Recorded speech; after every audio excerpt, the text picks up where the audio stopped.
எல்லோரையும் புரிய வைக்கணும்னு எந்த அவசியமும் இல்லை. அதே மாதிரி எல்லோரையும் உங்களால் புரிய வைக்கவும் முடியாது. அவங்களுக்கு அதை புரிய வச்சு இவங்களுக்கு இதை புரிய வச்சு உங்களுக்கான நேரத்தை உங்களை பற்றி இன்னொருவருக்கு புரிய வைப்பதற்காக பயன்படுத்தி கொண்டிருக்கிறீர்கள். எதற்காக மற்றவங்கிட்ட உங்களை புரிய வைக்கணும்?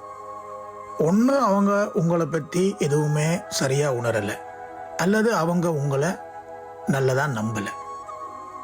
மற்றவங்க உங்களை இப்படித்தான் உணர வேண்டும் என்பதற்காகவும் அல்லது மற்றவர்கள் உங்களை எப்படி நம்ப வேண்டும் என்பதற்காகவும் புரிய வைக்க வேண்டும் என்ற தேவை உங்களுக்கு ஒரு பழக்கமாக மாறிவிடுகிறது. மற்றவர்கள் உங்களை எப்படி நினைத்து விடுவார்கள் என்ற பயமும், ஐயோ அவர்கள் என்னை எப்படி நினைத்து விட போகிறார்களே என்கிற எண்ணமும் நீங்களே போய் உங்களை பற்றி புரிய வைக்க தூண்டுகிறது. புரிய வைப்பவர்களுடைய மனநிலை எப்போதும் ஒரு பதட்டமாகவே இருக்கும்.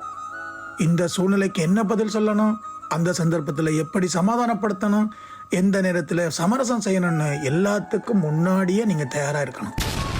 புரிய வைப்பவர்களும் புரிய வைத்து கொண்டிருப்பவர்களும் புரிய வைக்க முயற்சி செய்பவர்களும் தங்களுடைய வாழ்க்கையை அவர்கள் வாழ்வதே இல்லை. மற்றவர்கள் நம்மளை பற்றி என்ன நினைப்பார்கள், அடுத்தவர்களுடைய எண்ணத்தில் நாம் எப்படி இருக்க வேண்டும் என்று ஏங்கி ஏங்கி ஒரு விதத்தில் அடிமையாகவும் இன்னொரு விதத்தில் மனநோயாளியாகவும் மாறிவிடுகிறீர்கள். யாருக்காவது உங்களை புரிய வைக்கணும்னு உங்கள் அடி மனசில் ஒரு எண்ணம் இருந்தால் நீங்கள் யார் என்று உங்களுக்கு புரிய வையுங்கள்.